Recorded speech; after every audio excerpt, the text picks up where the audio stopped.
Big Mac Talks. The Toronto Raptors have officially traded the final core piece remaining from the 2019 NBA championship team, Pascal Siakam, to the Indiana Pacers. The trade itself sees the Raptors receive three first round picks from Indiana, two of which will come this year and the third coming in 2026. The Raptors also received forwards Bruce Brown and Jordan Nwora, along with Kira Lewis from the New Orleans Pelicans in the deal. Now, looking at the trade, a few things are immediately evident. First, the Indiana Pacers clearly got the best player in the trade. Whether or not this means they won the trade is still to be determined, as Siakam can sign with any team he wants in July. If Siakam leaves the Pacers and they do not win an NBA championship this year, the trade was largely a waste for them.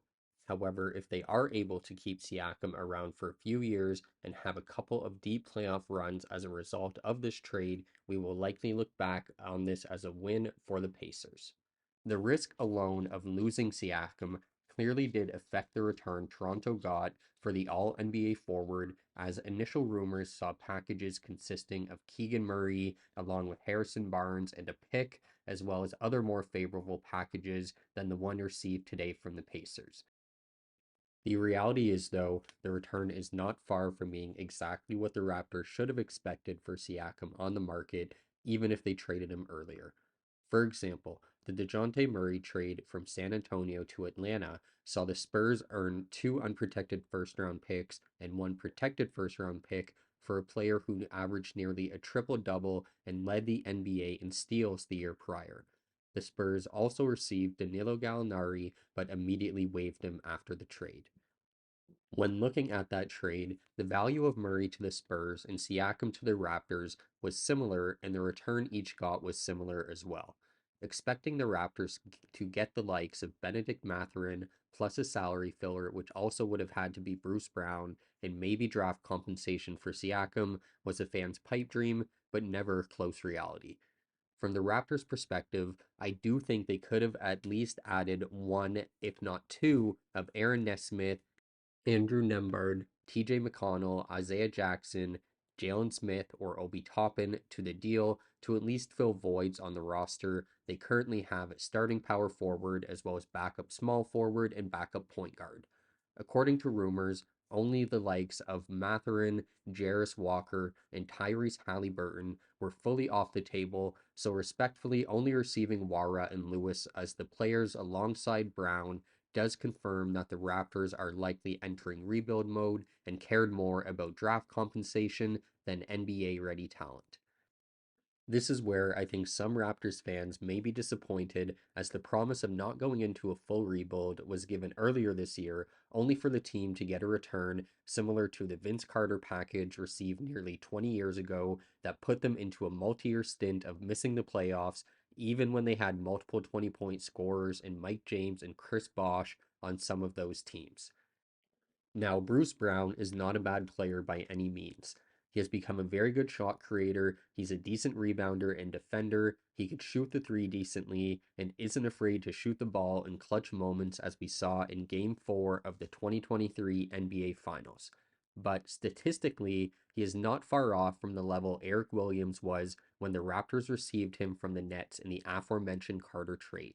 He is good, but he is not good enough to keep the Raptors in contention unless they added some major free agents in the offseason or hit the lottery this year on one of the two likely to be late 2024 first round selections they gain from this trade. Currently in mock drafts, the Raptors are now likely drafting twice between 20 and 25th and 25th and 30th. They will receive one pick from the Pacers, which is likely to fall between 20th and 25th in current rankings, and one from the Clippers that is likely to fall between 20th and 30th based on the current rankings. The third draft pick they will receive will be later in 2026. So that is their only hope of getting an actual lottery pick, as both the Clippers and Pacers are playoff bound this year, and the Raptors will not receive a pick from either team in 2025. Should the Pacers have a massive drop off in talent on their roster over the next 3 years, or have a bad string of injuries in the 2025 2026 season, which is possible, it is unlikely the Raptors will gain a lottery selection from either of these three picks. With that being said, success, of course, is relative. So I would say that Toronto's management did a good job making sure they got something opposed to nothing for Siakam. But the trade a few weeks earlier around OG Anunoby, management structured, was a much better deal for the Raptors. The reason for that is because in the OG Anunoby trade, the Raptors traded uncertainty for certainty by trading an expiring player for two starting caliber players they could retain the rights to for at least 2 years. In this trade, however, they traded risk for risk. Yes, they did get a good player in Brown. They also have the rights to for the next 2 years, but they also lost an all NBA player for a mid level starter, two third string bench players, and three draft picks that are doubtful to be within the top 20. The Raptors' last five draft picks between spots 20 and 30, which they are likely to select with all three of these draft picks, are Pascal Siakam, OG Anunoby, Menlaki Flynn, DeLon Wright, and Bruno Caboclo. Based off this very small sample size, the Raptors would at best have a 40% chance of selecting a high level starting player to their roster with any of those picks. So, my final synopsis is that the Raptors actually did almost maximize what they got for a return in exchange for Siakam.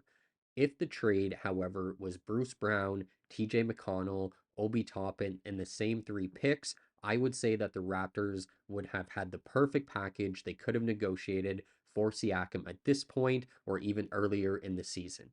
The trade at that point would have at least given the Raptors starting or first string level bench players immediately along with draft capital, but would still have kept their Pacers roster very strong in the short and long term as well. The actual trade itself is not far off from this, so I would say that the Pacers did a great job giving away as little as they could for Siakam, while the Raptors did a good job getting what they could for a player who showed no desire to return. What do you think, though? Should the Raptors have traded Siakam earlier? Did they get a fair package for him? Should they have tried to make a last minute desperate attempt to sign him and then trade him in the near future if things didn't work out? Let me know what you think in the comments and don't forget to subscribe.